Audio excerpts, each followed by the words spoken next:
Just a minute, ladies and gentlemen. I think something is happening. I defend my family. I think I do a pretty good job of defending my family. Yeah, my sister, bless her heart, she's as loyal as the day is long.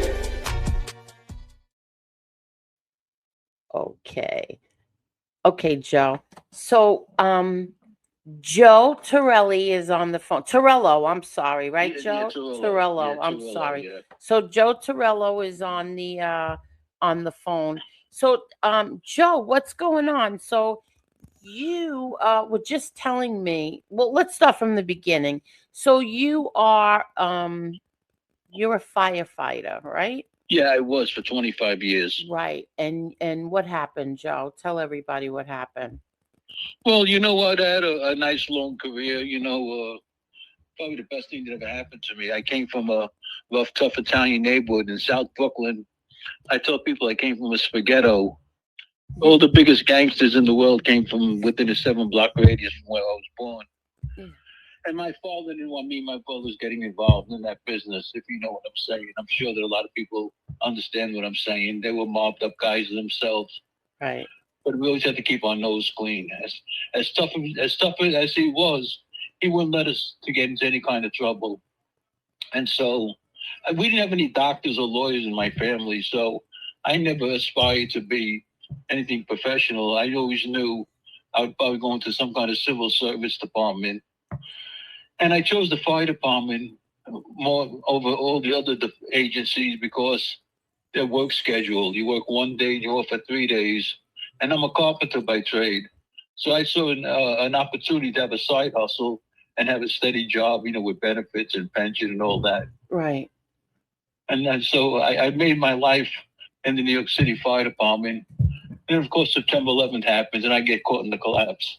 Yeah, so first of all, what part of where in South Brooklyn? We used to live at 311 H Street. Do you know where that is?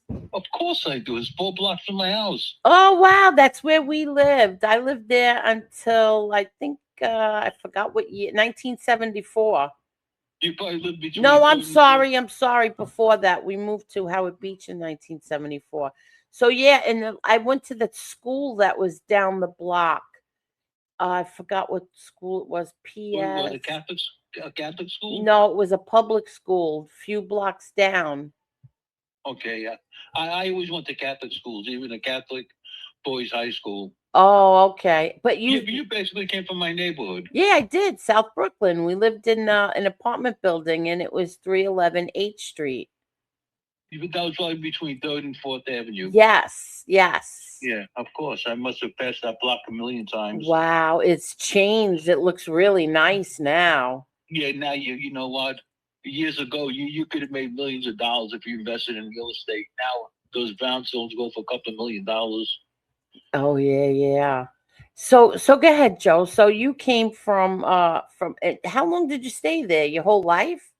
No, because what happened was there were 9 of us, a mother, father, and 7 kids. Yeah. We were living in a 1-bedroom brownstone apartment, and it got to the point where we had to get out. So my father was hustling. My father worked on the New York City Transit Authority at night, and during the day he was a bookie, so he's running numbers. He did that like for 40 years.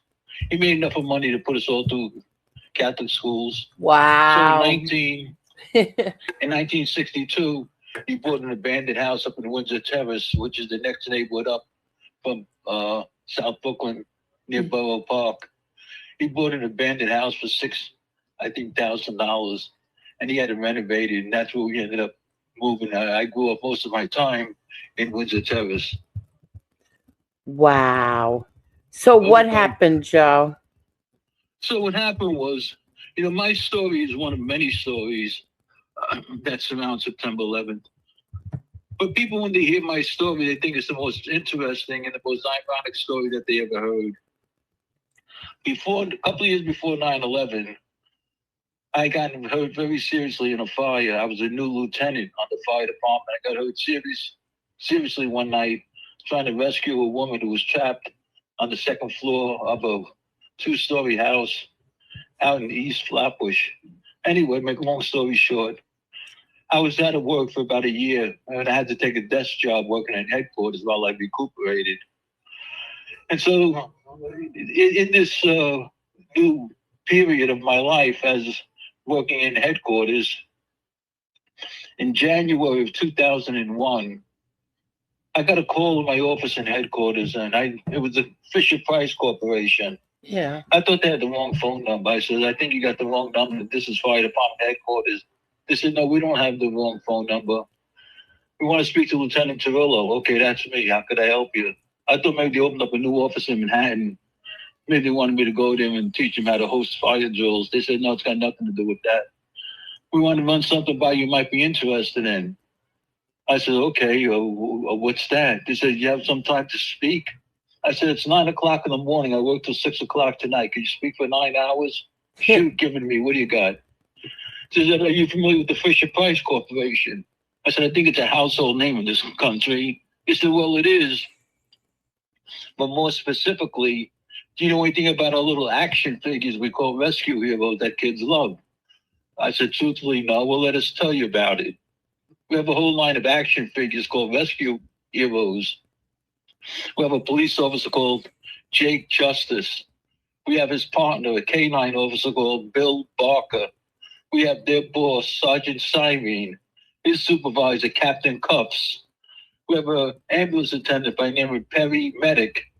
We have a lifeguard called Sandy Beach. Oh, wow. We have a construction worker called Jack Hammer. We have an astronaut called Roger Houston. We have a mountain rescuer by the name of Cliffhanger and his partner, Rocky Canyon. We have a ski patroller called Al Pine. We also have a lumberjack called Ben Chopin. We have a medevac pilot called Helicopter.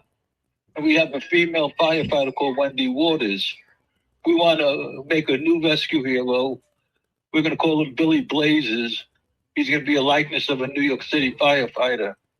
If you help us design, we give you $1 for everyone sold around the world. Wow. So at the end of January 2001, I sat down with the Fisher Price executives, the artists, illustrators, toy designers, and for a whole day, as I'm speaking about what a firefighter looks like with his firefighter clothing, his air mask, his tools and his equipment, the Fisher Price executives and artists and illustrators were drawing on art pads as I was speaking. Mm-hmm. And at the end of the day, fully sketched out on their art pads, they had this new rescue hero, Billy Blazes, a New York City firefighter. They took the artwork and they went to the factory. And 6 months later, in July of 2001, the mold and prototype was complete. So they called me up in my office and they wanted me to look it over before it went into mass production. So I set up a meeting in my office in July of 2001. I looked over the mold and prototype and I requested some changes. And one of the executives from Fisher Price, a woman by the name of Laura Yorovec, she took out a black Sharpie. She said, Joe, he needs to look more like you. And she drew a big mustache on Billy Blazes and remolded him. It took about 3 weeks. Now it's the end of July 2001. They remolded Billy Blazes with the changes and the big mustache. They said, we want you to look it over now that we remolded him. And we looked it over and we agreed to go into mass production.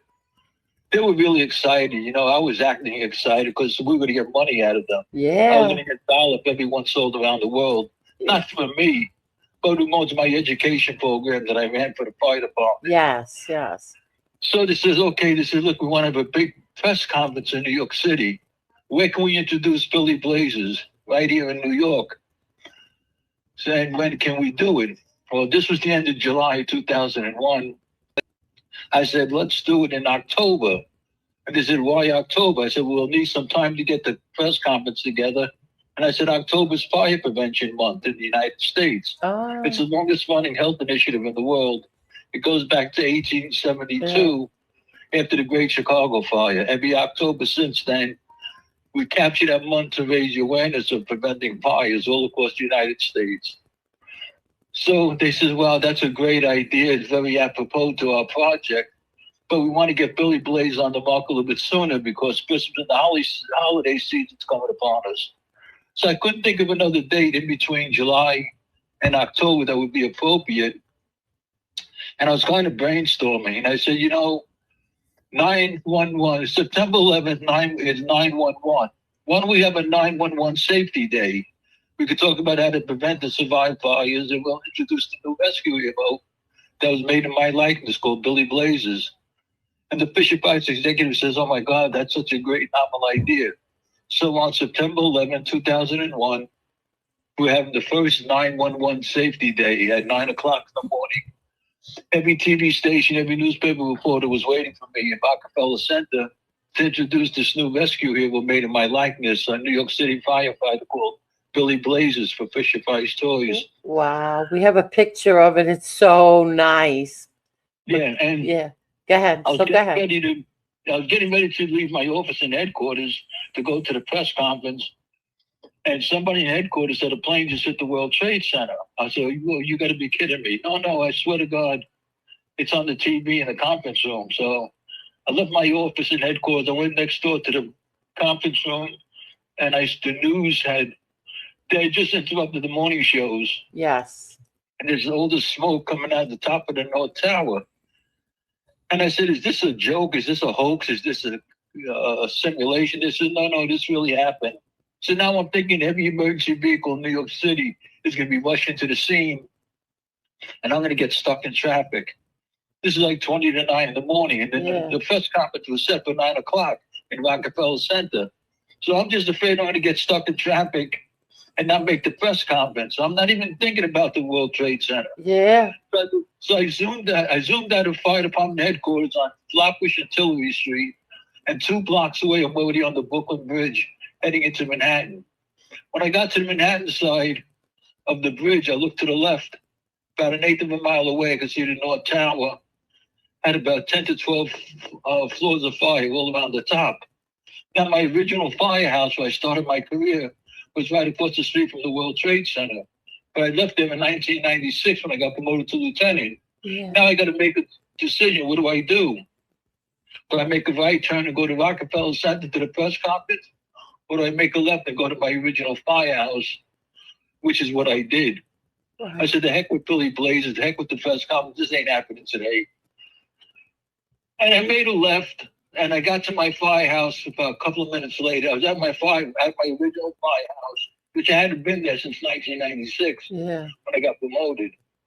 But all my friends that I started my career with were still working in that firehouse. And I knew they were going to need as much help as they could from somewhere like me, who had a lot of knowledge and experience with the World Trade Center complex. And I got to my old firehouse about 9 o'clock in the morning.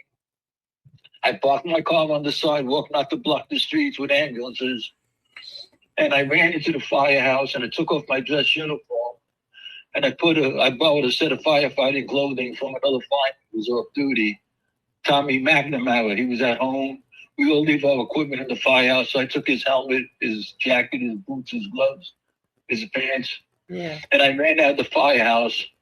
And as I'm running down the block, going to the North Tower, I heard a noise, and I looked up, and the second jet came right over my head as I was passing the South Tower. God. What did you think at that moment? As soon as the second plane, what did you think? I'm right underneath it. It comes right over my head. Oh, my God.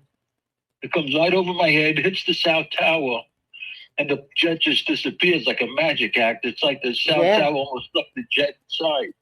And I told everybody, I said, listen, we're under a terrorist attack. This is no coincidence. Exactly. Because I was there when they bombed the towers in 1993, and we were told they'd come back again one day to do it again. And they did 8 years later on September 11th. Yeah. So the second thing I said to everybody, I said, everybody on the top of the towers are going to die. I said, we're not going to get to them. They're not going to get down. There's no way we can get to them. There's just too much fire, and they're all trapped. And at that point, they started jumping out of the building anyway, all around me. My God. They're coming down like raindrops. You just have to be careful you didn't get hit from somebody jumping. And then the third thing I said is that the buildings are going to collapse. People looked at me like I was crazy. I said, these towers are going to collapse. They said, what are you talking about? I said, listen, these towers are going to collapse. Trust me when I tell you. And the reason why I said that, I actually went to college for architecture and engineering. Right. And when I was in college, two of my professors had been working for the concrete contractor on the Twin Towers. So they were to take me and and the other students on a class trip down to the towers to study them. So when I was in college, studying architecture and engineering, I studied those buildings and I knew the way they were constructed. They're very lightweight type of building as compared to like the Empire State Building. And some people listened, some people didn't listen. And about 55 minutes later, as I was going into the South Tower, all of a sudden I heard a rumble and a roar, and I look up and the tower's now starting to collapse. And I said to myself, "You idiot, you're the one who knew the building was going to collapse, and you put yourself right underneath it." And I started running, knowing that I wasn't going to outrun this collapsing building. Yeah. But there was a footbridge over the main thoroughfare called West Street that went into Battery Park City.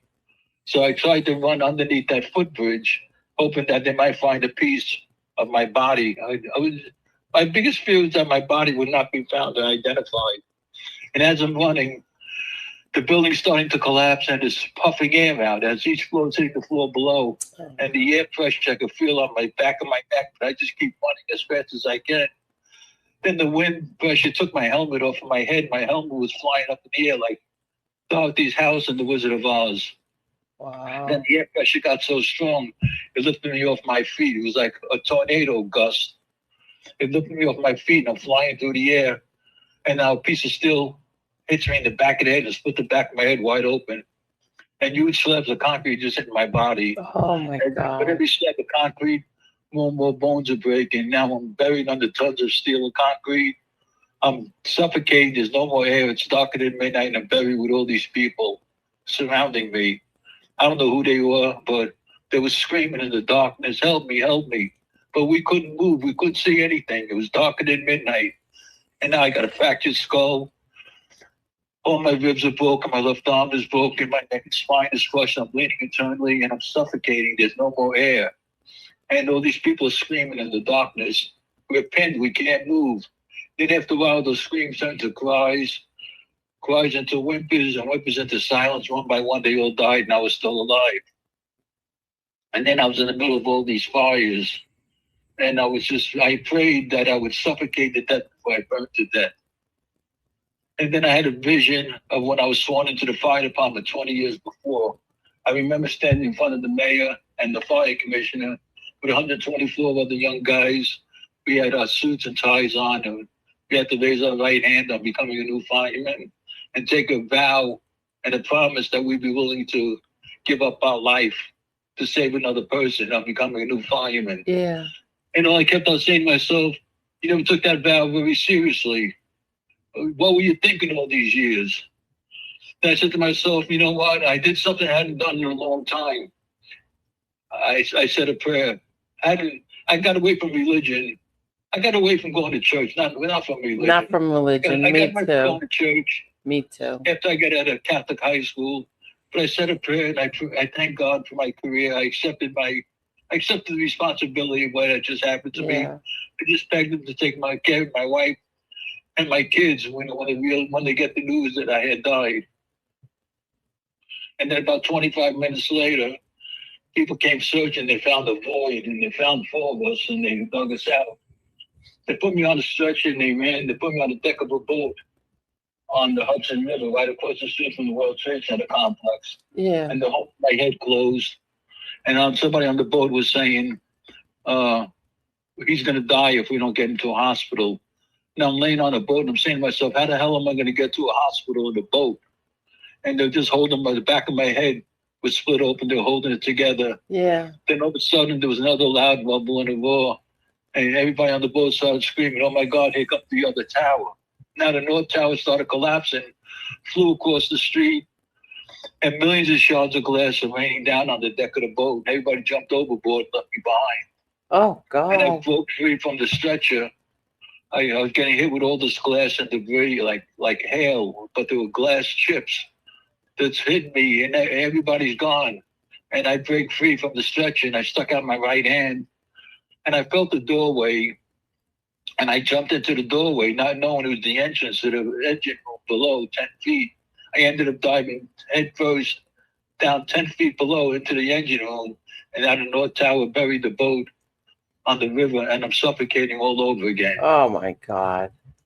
And then after about an hour, as I was losing consciousness, people came back to the boat, and I heard voices above. They came down to the engine to start the boat. They found me, and they got the boat off of the shoreline of Manhattan. And the boat skipped across the river to New Jersey, and paramedics were waiting on the New Jersey side. I heard them yelling, "There's a fireman downstairs in the engine room. We ain't gonna make it." Paramedics in New Jersey jumped onto the boat, came into the engine room, put me on a long, what's called a spine board, got me out of there, and they put me in an ambulance, and then I blacked out until I woke up in an operating room, but I didn't know where I was.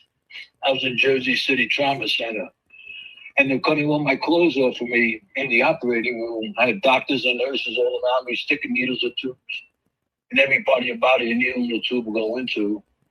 And we all write our name on the inside of a firefighting coat. It said Tommy McNamara. Oh, right, because you borrowed the other fireman's jacket. Exactly. So I was admitted as Tommy McNamara. Oh my God. And so for 3 days, nobody knew where I was. I was declared dead for 3 days. Oh my, your wife did not know where you were for 3 days. Your family had no idea. Did you? Actually, my wife found out the next day, but she didn't know. She didn't know that the fire department didn't know.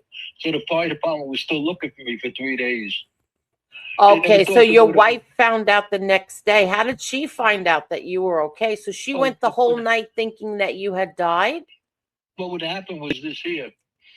The morning of September 11th, about 7 o'clock in the morning on September 11th, a good friend of mine, he called me up in my office that morning before I was leaving for the press conference. He asked me what I was doing today. I said, his name is Richie. I said, Richie, I got a big press conference in Rockefeller Center today. He says, I'm coming to Manhattan. He said, maybe we can meet for lunch. I said, everybody, listen, I don't know what time I'm going to get done with the press conference, but when I'm done, I'll give you a call. We'll just meet up someplace and have lunch. He's a very good friend of mine. He wasn't a firefighter. He worked for a sprinkler contractor, and he had some business to do in Manhattan. So he was already just coming to Manhattan just before the towers were struck. He stopped his car about a mile up from the World Trade Center. He got out, and he parked the car, and he took out a camera from his truck and was taking pictures of the towers. And some guy, some elderly office worker came running up to him and said, Mister, he says, can you please help me? So my friend Richie says, what do you need? What do you need? He says, he's crying. He says, I just want to get home. I want to get home. Can you take me home? He says, where do you live? He says, I live in Paterson, upstate New York. My friend Richie says, I live in Paterson, New Jersey. I live in Paterson, New York. Get in the car. So Richie took this gentleman up to Paterson, New York, to drop him off, and then he went right back to his own house. And he was watching all the TV news stations from his house in Paterson, and he heard stories that there might be firefighters that were taken to other states. Yeah. Now he calls my firehouse, and he's asking, did anybody see me? Did anybody see me? And he says, yeah, we saw him. Just before the building came down, we found this car. This car was all crushed and crumbled, but he hasn't come back to the firehouse. This is like 1 o'clock in the morning. We don't think he made it. So Richie, the next morning, started driving to all these hospitals in New Jersey looking for me. And just by a chance of luck, he found me and called my wife. Oh, my God. He's the one that found me. Oh, wow. Imagine that. Yeah, right. Exactly. He's a good guy. You know. Wow, yeah. 2 years ago, he passed away from pancreatic cancer. Oh.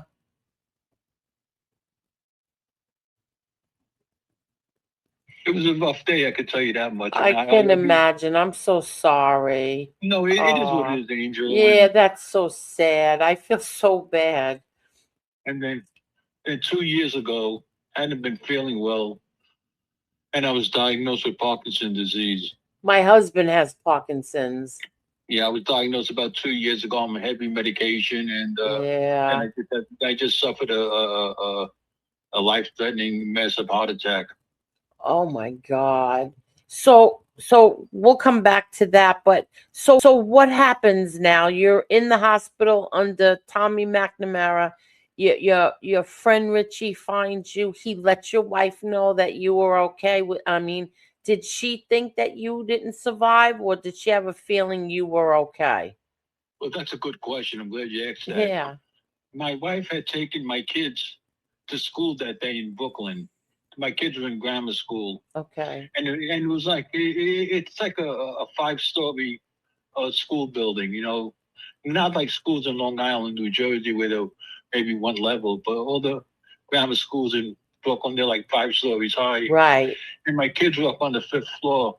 So she took the kids up to the classroom and she's talking with some of them, some of the parents, you know, just making small talk. Yeah. And then one of the parents said, I heard a plane hit the World Trade Center. And it's funny because in the hallway was a window. Now, this is on Avenue. This was on Avenue M in East 53rd Street, in what's called East Flatbush. Yeah, I know where that Basement. is. I know. Yeah, right. So when we got married, that's where we moved. Your wife is a beautiful. Excuse me, Your wife is a beautiful woman. Yeah, you know why? She's from Colombia, South America. Oh, is she? She's beautiful. Yeah, she's a very pretty lady. Yeah, very pretty. I always had pretty girlfriends for some reason. You're a handsome man too, Joe. No, you know what happened was when I was like 16, 17 years old, I looked in the mirror and I said to myself, "No, you're really ugly, and you better get something." So you know, I did was I developed a personality, and I always wore a good smelling cologne. Yeah, you're far from ugly, Joe. But go ahead. So now I was ugly. No, I'm being honest with you. No, so your wife is in the school, and somebody says that a plane hit the World Trade Center. What does she do? So what happens is now, Yeah, she just happens to be on the hallway, and there's a window on the 5th floor in the hallway. Yeah. And you look out. Now this is always in the middle of Brooklyn. The window, where she's looking out the window, she could clearly see the World Trade Center Twin Towers. Oh my God! Yes, yes. It was weird. It was weird. Yeah, because we could see the tower coming down from there's this overpass going from Howard Beach to Ozone Park, and people were standing on there watching it. The smoke that was coming. So I understand what you're saying. So go ahead. So she's looking out this window, and it's weird because she's like, 15 miles away, and yet she can clearly see the Twin Towers from this window. Mm-hmm. So she knew that I had the press conference that morning. Yeah. And she said to herself, this is after I got out of the hospital. She says, you know what? She says, I knew you were there. She says, I knew you were hurt, but I never doubted that you were dead. Oh, I don't know why she felt that way. God. She felt something inside of her. Isn't that something? See, that's why I asked. She says, I knew you weren't dead. I knew you were hurt, but I knew you weren't dead. Wow, that's unbelievable. That's why I asked, because a lot of people can, get that feeling. Absolutely. Yeah, wow. So, all right. So she knew that you were okay, and then he called. No, she didn't. No, she didn't know. No, but she felt it. Yeah, she felt it. Yeah, right. She felt that you were okay. And now the next day, your friend Richie finds you, and he calls her. Now, did you see him? Did you see him first before he called her? Yes, he came in. He was going from hospital to hospital to hospital in New Jersey, like in Hoboken, Jersey City. And anyway, when he got to Jersey City Trauma Center, he identified himself, says, I'm just curious. He says, were any firefighters brought here? And they says, yeah, we have 2 of them that are here now. And so they asked him, what's his name? Joe Torrillo. No, we don't have a Joe Torrillo here because I'm not. Yes, you're registered under McNamara, right? Exactly. So anyway, Richie's thinking that whoever it was, he might recognize him somehow because he used to come down to headquarters when he had to have blueprints for some of the buildings. They were putting sprinklers and to get them approved. And anyway, they let him go upstairs to the 8th floor and they guided him and he came into the room And now I'm in the hospital bed. My whole head is wrapped up in gauze. Blood's all dripping out of me. And my left arm is in a cast. My face is swollen. My body is black. And he comes in and he's looking, but he doesn't know it's me yet. And then finally he comes closer. He realizes it's me. And he says, Joe, Joe. And I hear him crying. Oh, I said, my who is God. it? He says, it's Richie Skinner. What are you doing? What the hell are you doing here? What do you mean, what am I doing here? I'm looking for you. Oh, that's so amazing. So then so now he let your wife know that he found you and that Right, you're exactly, in the hospital. right, Okay. right. Wow. And then I get out of the hospital. And how long were you in the hospital for? Well, they let me go home about after a week because there's nothing more they could do for me. Yes. It was just going to be a long-term healing, you know. Yes. The biggest thing was the brain injury. And the doctors, when I went for a 5-hour brain scan last year up at Lenox Hill Hospital, the doctors told me, because I've seen 5 neurologists already. The last neurologist did a 5-hour brain scan last year at Lenox Hill, and they asked me, did I ever have any, did I ever fall off a ladder? I said, no. Were you in a car accident? No. And they said, I mentioned, I said, why? I said, why are you asking me this? They said, do you know that you have some extensive brain damage? I'm like, what? I got extensive brain damage. They said, yeah, that's what the 5-hour brain scan shows. And they said, you never had any injury to your head? So I said, well, I said, on September 11th, I said, I had a bad head injury. I didn't really think of it. I said, I had a fractured skull. The back of my head was split open. They asked me to point where the steel went through the back of my head, and I showed them.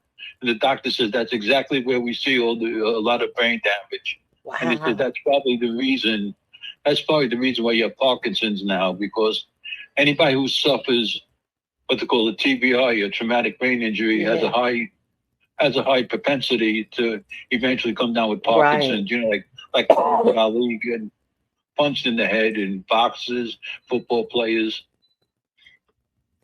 Wow. So, and then, I mean, then you had all that. You had so much debris on top of you too.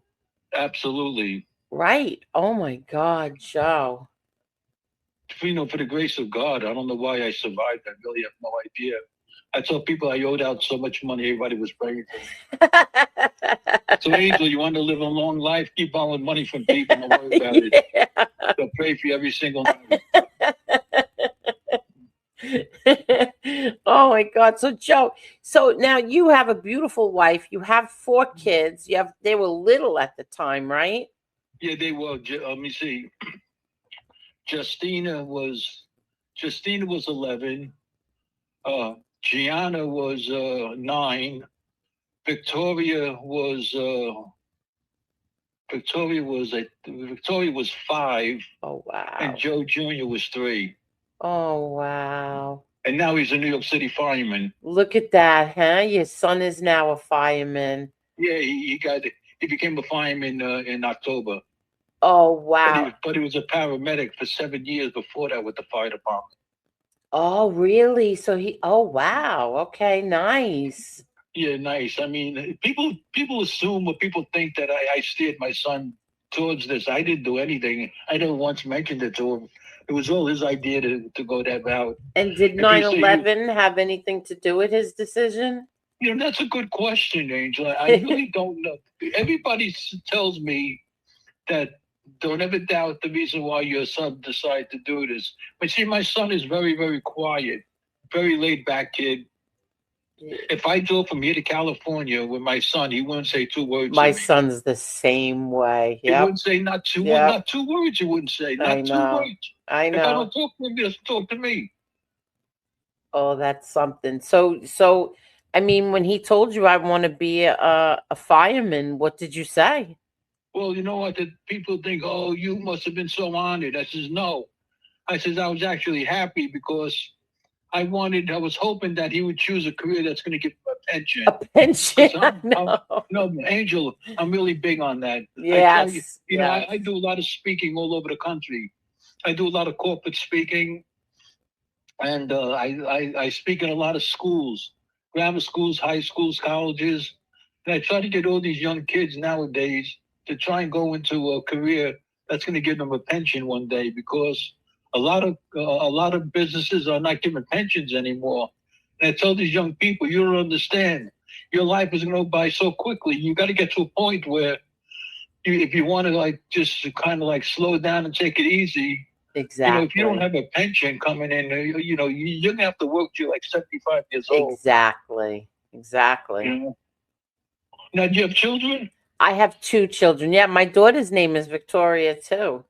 Oh, really? Wow, Yes. that's nice. Yes. But, Yeah. are they grown up now? Yes, they are. And my son is an electrician, and Oh, good for him. yeah, so he's going to get a pension. And Is he local 3?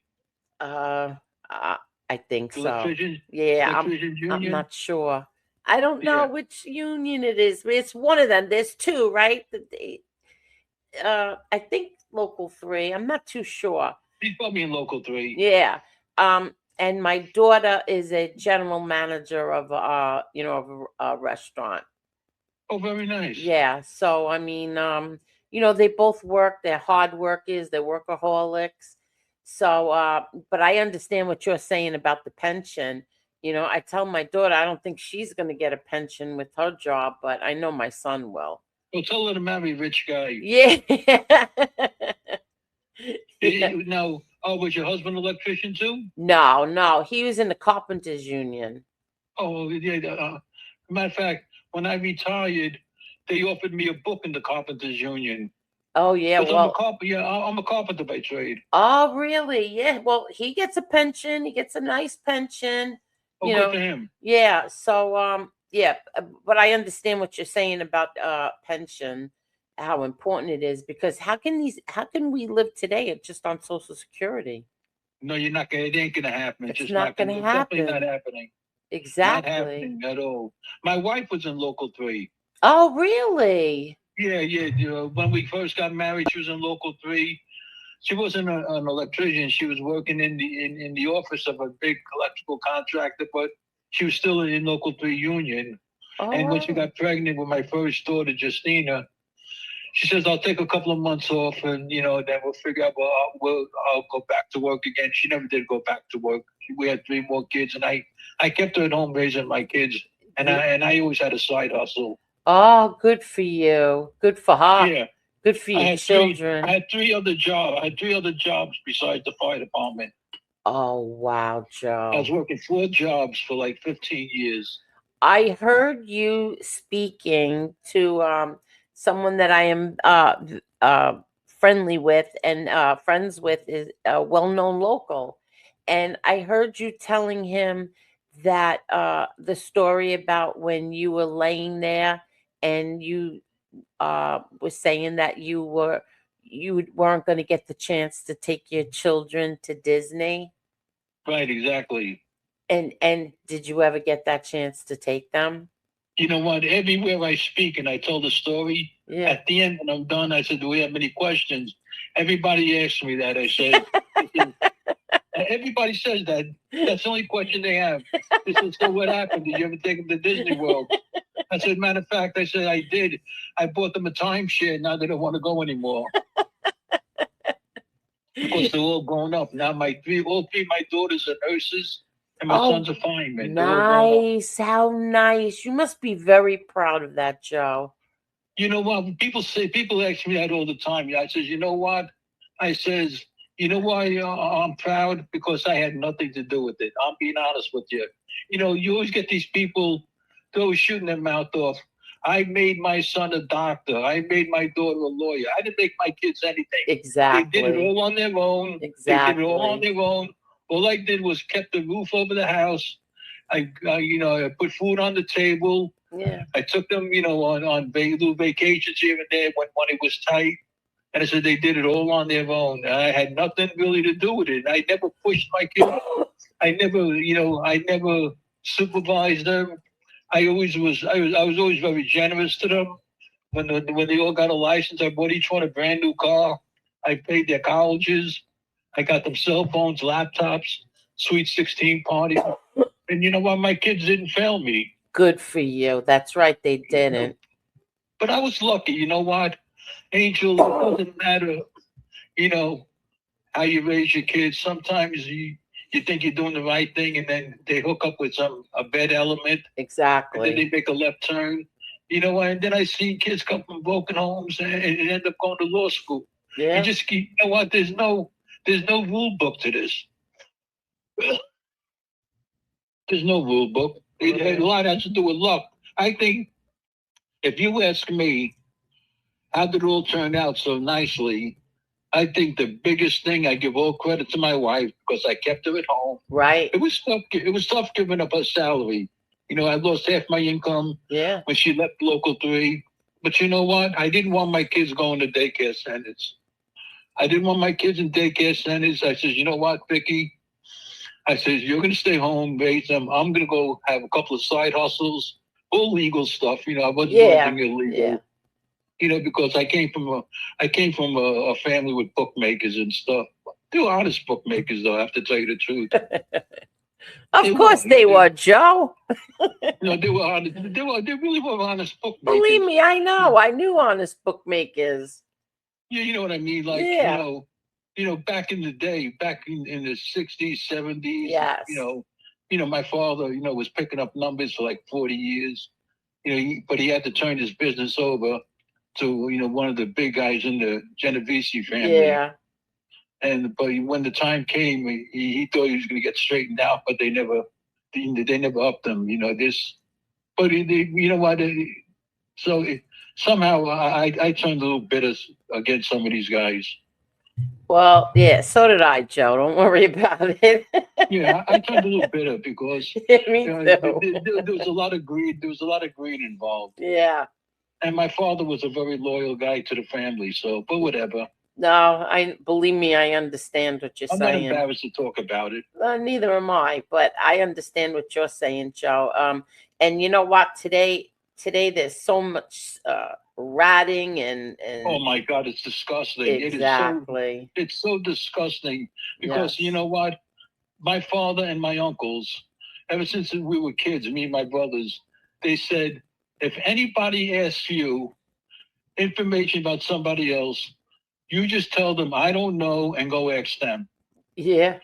They were really big on that. You do not talk to anybody about somebody else. You don't give up anybody's business. You just tell them, go and talk to them. You know, they'll tell you whatever you need to know. Exactly. They were really strict with that, very, very strict. Yeah, believe me, I know.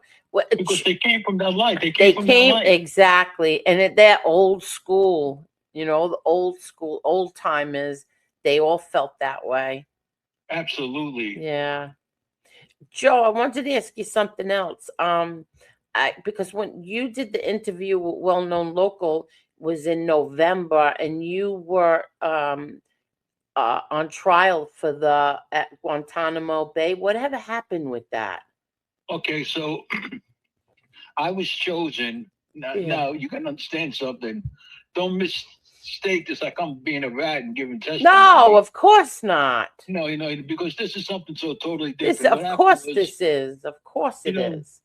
The FBI, the Justice Department, wanted somebody from the New York City Fire Department to represent New York City at the trial in Guantanamo, Cuba. So I was chosen because I'm a credible survivor, right, an eyewitness to the attack, right, and I could be able to talk about the design of the Twin Towers because I went to school for architecture and engineering. right. So right now, we're in the middle of the actual we're in the middle of pre-trial hearings. Oh my God. So that's why I was asking, because I said to myself, wait a minute, this was back in November. I haven't heard now one word about this in the news or anything. What happened? You know, something had happened. It's been 3 months now, right? Angel, we're 14 years in the pre-trial I hearings. know. Are you kidding me? I'm serious. So we're 14 years in the pre-trial hearings. We haven't even agreed what's going to be admissible in the actual trial. Whenever it was supposed to begin last October, but there's always delays and delays and delays. and they're contemplating actually letting these 5 terrorists just plea bargain so they can get it over with. That So was at the any last I heard, and people were in an uproar over that. Yeah, absolutely. So Yeah. at any given moment, I'll get a call from Washington, D.C. He says, Joe, get ready. You're going to come back down. We're going to fly out of Andrews Air Force Base into Guantanamo. And when I'm there, I'm sequestered at the trial as they prepare to put me on the witness stand to give testimony about the attack, what I saw, what happened to me, and stuff like that. Oh, wow, Joe. So But now, in the courtroom, last time I was there, Khalid Sheikh Mohammed, we call him KSM for short. yeah, He's Osama bin Laden's right-hand man. right. He's one of the 5 being held captive. And I'm in the courtroom, and KSM asked his interpreter to ask the lead judge, why are you wasting your time with this trial when you know that we did it? He says, we wish we could have killed more Americans. We hate all of you. We're martyrs and we want to be put to death. Are you kidding? No, I'm serious. They admitted to it already, but even though they admitted to it, they still have to go through a formal trial because there could be a mistrial. Then they have to let them go. Oh my God! Why don't they It's just? crazy. I know it's crazy. Why don't they just? Why don't they just accept their guilty verdicts and that's the end of it? Throw them away. You know what? That's a good question because, MSNBC came down to the courthouse to interview me. What it was like for me as one of the few survivors of New York, a firefighter, lost all his friends. What was it like for me to be in the courtroom with them? And I said, well, it's kind of weird because I don't have any background in legal proceedings. I'm not a lawyer. I don't understand the law, to be honest with you, but I find it very unnerving to think that our military attorneys, do you know what a JAG is? A JAG. Yes. A JAG is a military lawyer. Exactly. Exactly. So it stands for Judge Advocate General. Yeah. So our JAGs, which are our military lawyers, are their defense counsel, and our JAGs are also the prosecutors. So I says, I don't understand that. I says, how could our JAGs be representing them, and how can our JAGs be prosecuting them? I thought it was very strange. But then I realized that they did this because they want to have, I should say, they don't want to have any reason for them to say that their woman defended properly. Oh my God! But they already. I mean, to me, they already admitted guilt. They admitted guilt. So just take their guilty pleas, and that's the end of it. Put them away. You would think so, right? Oh my God! So they said, listen, we're running out of time. How would you like to sum this up? I said, that would be like my wife buying a dress for my girlfriend so I could take her to a boarding. This is, oh my God, what a great, I really said that. I swear my kids. I said, that would be like my wife buying a dress for my girlfriend so I could take her out to dinner at a Broadway show. Oh. It just wouldn't happen. Oh, exactly. But yet our military attorneys are defending them because they have to. Oh my God! And the lead judge, made all the defense attorneys, which are the JAGs, meet me in a private office in the courthouse. And one of the JAGs started crying when he was talking to me because he wanted to tell me, Joe, I don't want to do this, but I'm forced to do it. Oh God! He didn't, they're forced to be in their defense counsel. They have to do it. And although, when he met me and he heard my whole story, he just started crying. He didn't say anything, but I knew exactly why he was crying. He was crying because he didn't want to be put in this position, but he was forced into doing it. Oh, Joe. Joe, let me ask you this. That fire department that you started and that you ran back to that day, how many of those firemen died? We lost 6 that day. Oh. We lost 6, and when I was buried alive, there were other firemen not too far from me. They didn't make it, but I was found alive. Wow.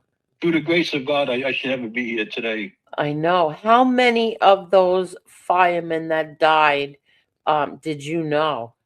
I knew 77 of the 343. Oh my God. Yeah, it was somebody of my good friends.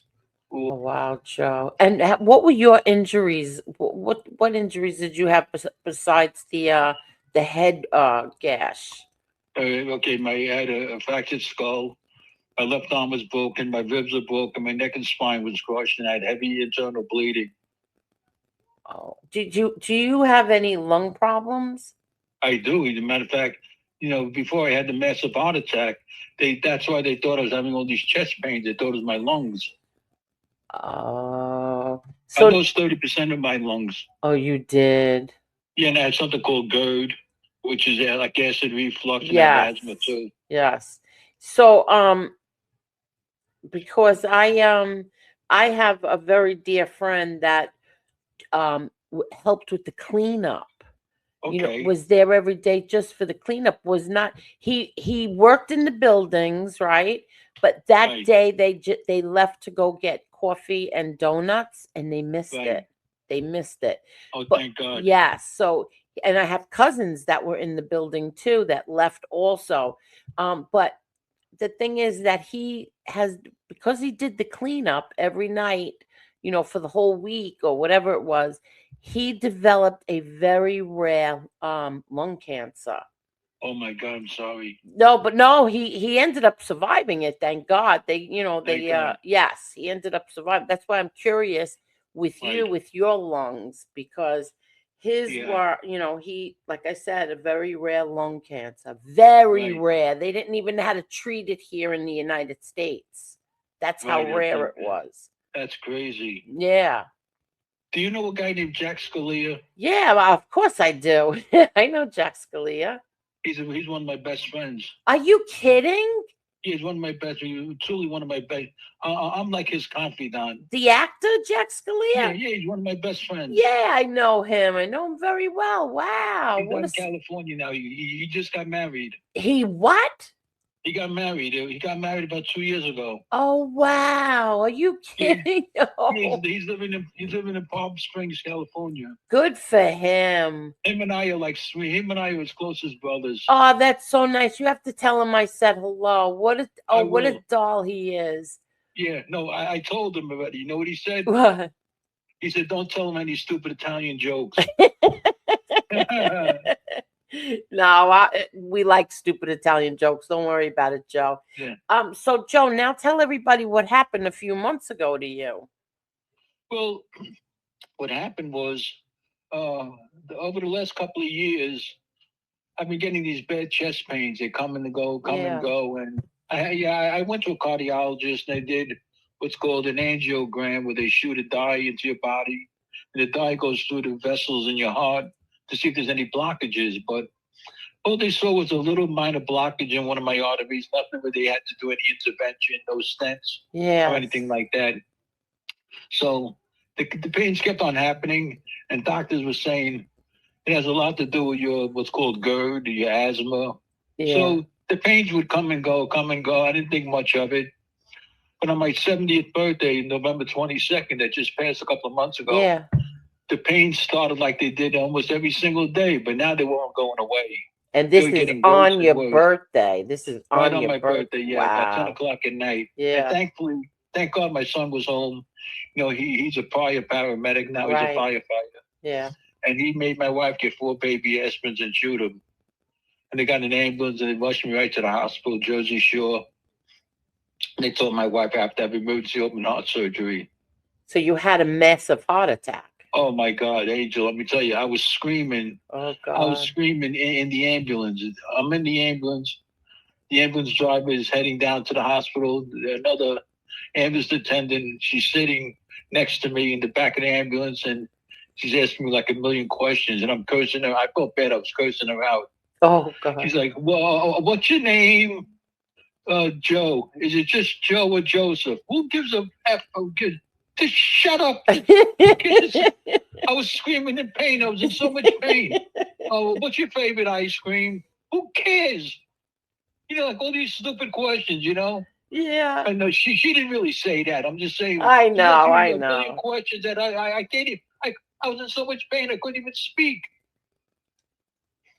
Oh my But I got to God. the hospital, thankfully, just in the nick of time. I wouldn't have been here tonight.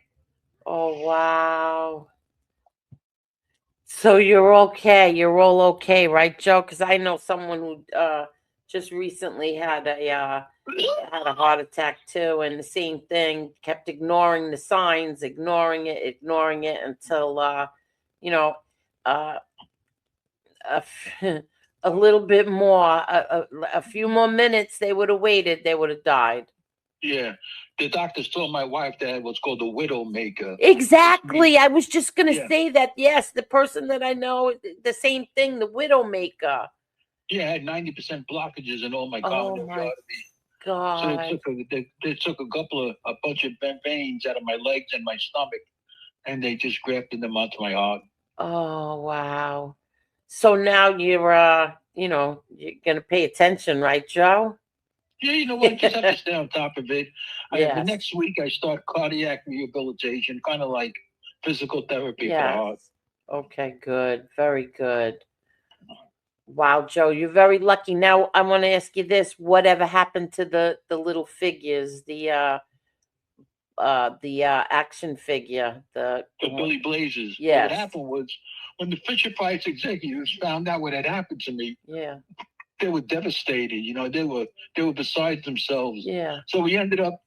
I think they ended up selling about 300,000 of them. Oh, really? Can people still Yeah. get that? Yeah, and then what they did was they actually gave every single penny to the fire department, not a dollar, but all the money.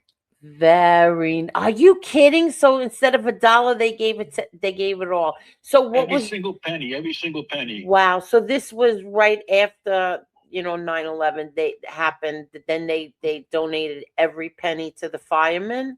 Exactly, to the That's New York City Fire beautiful. Department. Yes. That's beautiful. Yeah, I mean, I'm the only person in the world that has an action figure made in this likeness. Oh my God. Now, Like, like G.I. Joe represents everybody in the military, but the Fisher Price's action figure specifically me. and can people? That's so great. And people, can they still get them? Yeah, you can get them on eBay now. And what happens is when I do corporate speaking, I do a lot of corporate speaking, by the way. Yes. I've spoken in all 50 states multiple times. I've spoken in Europe, South America, Mexico. Oh wow. I do a lot of corporate speaking. I have 37 topics on a speaking menu. And so a lot of times in the evening, a lot of these companies and corporations have like a banquet in the evening, and they'll have a fundraiser and an auction, and I'll donate one of my Billy Blazes action figures, and people bid $10,000 on them if I'm willing to sign it and take a picture with them. That is great. And all the money goes to a charity. Very nice. That's I donate great. I donate a lot of my own money to charities. Good for you, Joe. That's why. See, when I believe when you do good, I hate to sound like corny, but I believe that God will be good to you. You know what? You can break out of prison, but you're never going to escape karma. Exactly. Trust me when I tell you. Yes. Good and bad. Karma came back to bite me a bunch of times in my life. When I should have been doing things that I should have been doing things that weren't what I. Yeah, I understand. Normally, you know what I'm saying. We all cross a stupid line, and it comes back to bite you sometimes. There's good karma and bad karma. Wow, Joe, what do you say to people who come up with these stupid conspiracy theories that this was done on purpose and crap like that? I get that all the time because I'm a tour guide at Ground Zero. If you want to go on a tour at Ground Zero, let me know. I'll take you on a private tour. Oh, nice. Yeah, I volunteer my time. I represent the victims and their families in official capacity. And I get those people down to Ground Zero when I'm doing tours, always got this wacky conspiracy theories. And I tell people, let me explain something to you. I I was one of the few survivors of the collapse of the World Trade Center. I suffered seriously. I'm very sick now from that incident. I says I have all the incentive to hold the government responsible if I thought for 2 seconds that they orchestrated, excuse me, if I thought they orchestrated the attack against us. I says, nothing could be further from the truth. I says, I go all around the country. I do a whole presentation on the collapse of the Twin Towers. People that ever heard my presentation says it's the most interesting talk I ever heard because I talk about my days when I studied the towers. I know more about the Twin Towers than almost every single person in the United States. And I'm not bragging. I'm being honest with you. Right. They say there's bombs. There were bombs in the building. There were no bombs in that building. Trust me. I can dispute every single one of these conspiracy theories. Exactly. I will challenge them any day of the week, totally unprepared. Just put me on stage and roll the cameras. Yeah, I'm not a conspiracy person. I don't believe in, if I don't see it with my own eyes or hear it with my own ears, I'm not interested. Absolutely. The things that they say, So it's not, they don't even know what they're talking about. Exactly. They know nothing about the structure of the building. Mm-hmm. I'm going to be honest with you, Angel.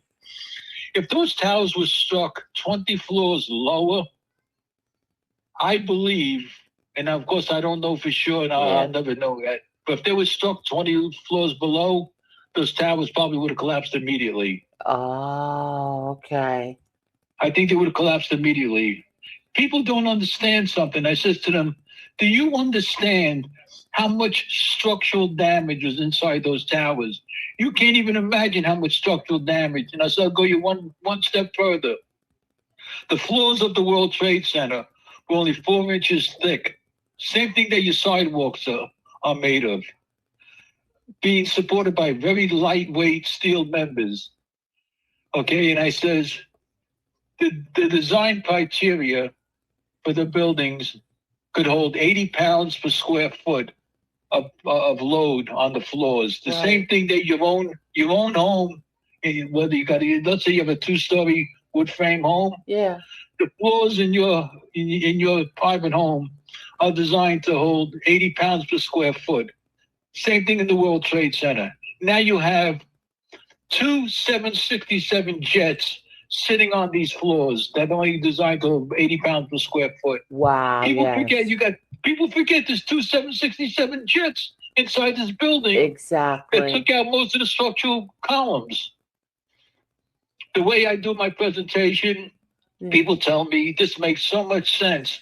Now I can see exactly what you're talking about. And I'm not trying to defend anybody. Right. I'm just trying to dispel all the conspiracy theories.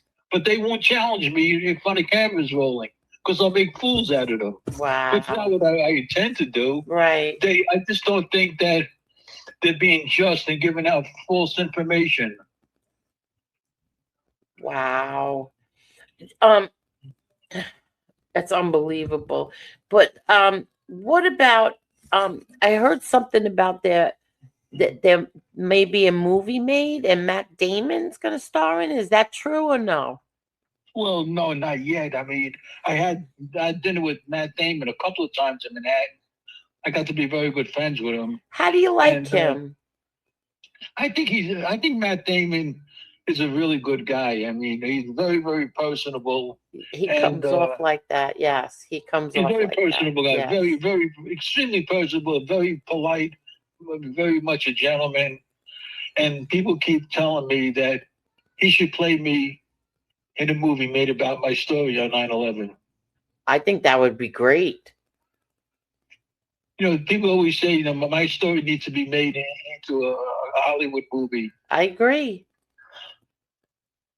I just have to find the right people. I don't want to call up Matt Damon. Why not? Matt Damon and what's his name? Ben Affleck. I mean, Ben Affleck. That's his best friend. Yeah, that's his best friend. I mean, they do good movies. They do great work together. Why wouldn't they want to do that? Together. Yeah, they're really good friends. And Matt Damon's living in Brooklyn Heights now, in Brooklyn. Oh wow, I didn't know that. Yeah, he lives in one of the brownstones down in Brooklyn Heights. Very nice. Here with his wife and kids. I think he should do your movie, Joe. Okay, and then who's going to do the movie about Angel? Maybe Jennifer Lopez. No. I'm just teasing you. I know. Oh, that's funny. I'm serious, Joe. I think that a movie should be made about you. I think you're such a nice man. I'm So an easygoing guy. I was always a very yes. easygoing, generous guy. I don't bull crap anybody. You know, I'm fair to everybody. I don't judge anybody. I don't believe in judging people. I don't badmouth anybody I don't know, or anybody never did anything to me personally. Yeah. Nice, Joe. There was something else I wanted to ask you. Now I'm going to forget. Oh crap! I can't think right now. I was All right, so I think we covered everything, Joe. Oh, well, you know, we could always do another show if you want. Always. That's what I was going to ask you. So now, anytime, Joe, I love this, but I know I don't want this to go too long because then Lee Cole is going to cut so much out and I don't want him cutting anything out of this. I understand. This was great. I'm so happy with this. I'm so happy that I got to speak to you. Now, do you have any plans for any kind of social media? You know, how can people get in touch with you, Joe, if they, they want to take you up on your offer to go down to the Twin Towers, the site? How would they get in touch with you for that? I have a website. Oh, you do? What is it, Joe? www.joetorrillo.com. Oh, okay. We're going to put that in. We're going to add that in. I appreciate it. Yes, joetorrillo.com. You can be one of my agents. Yeah, Joe. Now,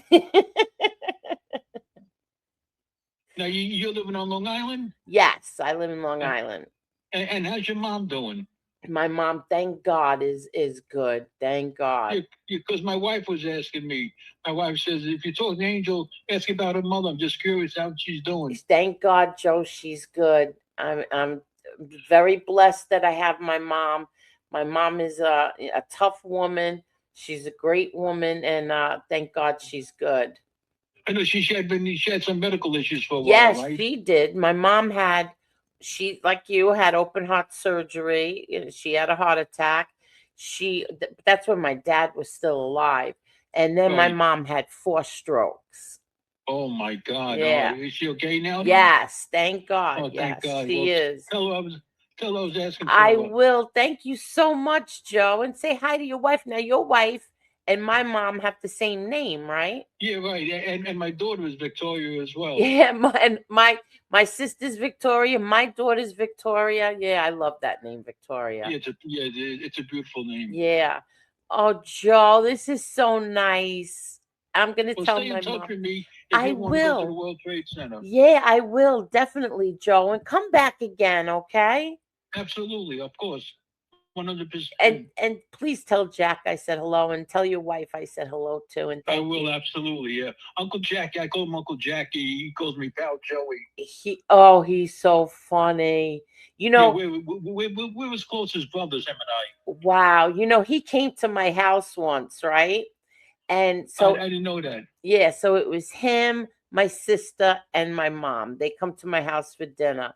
And my mom, I thought Jack was going to have a heart attack, seriously. My mom goes to take a step up, and my mom falls backwards and bangs her head. Yeah, she banged her head on I had a bench, like a bench, and my mom banged her head. I went into hysterics because, I said, oh my God, I watched her bang her head, fall all the way on her back and bang her head. Oh my and God. I thought that Jack was going to pass out. Oh my God. Jack was like, oh my God, are you okay? Oh my God, what a story that is. Yeah, but thank God my mom was okay. She didn't get hurt. She was fine. He just turned 75. God bless him. On November 10th. Oh, wow.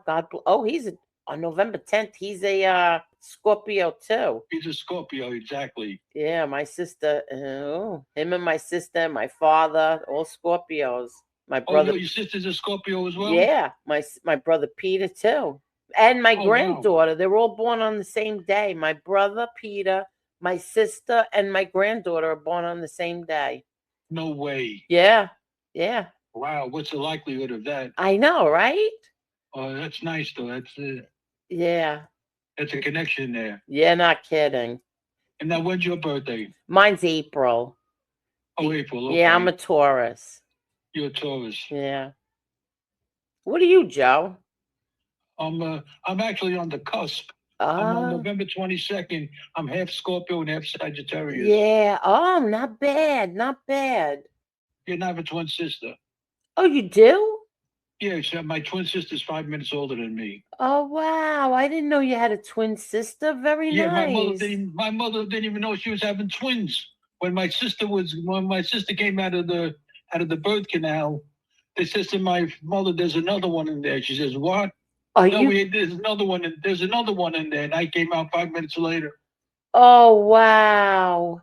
Everybody says I was a gentleman. I let my sister out first. Yeah. I said, no, I said I was a coward. I told her to go out and let me know if I can come out. Back then they didn't do sonograms to see, if you were having a boy or a girl and stuff like that. They wouldn't didn't do that. No, they wouldn't even do it when I was having my son.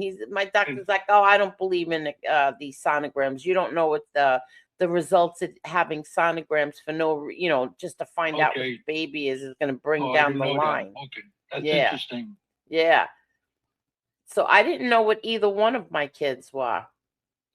Yeah, I guess nowadays they do that reveal. Everybody does a reveal. They got like pink balloons, blue balloons. Yeah, I know. It is kind of fun though. It is. They're fun. Yes, they are. Absolutely. All right, Joe. Please keep in touch, Joe. So we're gonna have your information up on the screen. It's I appreciate it. Yes, we will, Joe. And please come back again.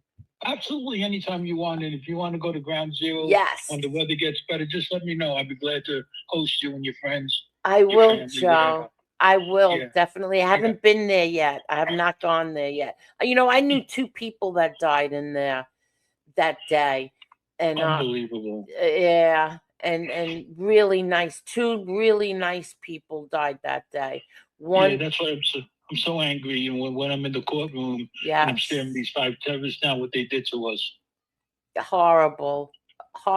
And one, truthfully, the woman was up in the that restaurant up there. Windows on the World. Yes, she died there, and my Joey, this man Joey, he ran back in the building to help people and died. Yeah, I heard a lot of those stories. Yes. That's so sad. Yes. So sad. Yeah. So I will definitely go there, and I'll take you up on your offer, Joe. Yeah, I'll send you some videos for you to watch. Oh, okay. All right. Very good. Yes. Okay, great. Thank you, Joe. All right, Angel, I'll send you some videos. All right, and thank you. Just reach out to me anytime you want. I am. I'm going to, Joe. All right, Angel. Thank you so much. Yeah, thank you. You too. And say hello to yours. Thank you, Joe. I will, Angel. All right. Thanks for the opportunity. Anytime. Bye now. All right, bye. What a nice man. What a really, really nice man. This went by so fast. I really like him. I just want to say thank you to everybody. Thank you so much, Joe. And we're going to be promoting this one. We're going to get a lot of views on this one. Thank you so much, everybody. And to the people that I knew that died in the building that day, rest in peace, Joey Amatuccio and Jackie Sayer, and all the other people that died. Rest in peace. And I hope those bastards rot in hell that did this. All right, everyone, you take care, and hopefully Joe will come back again soon. Good night, everyone.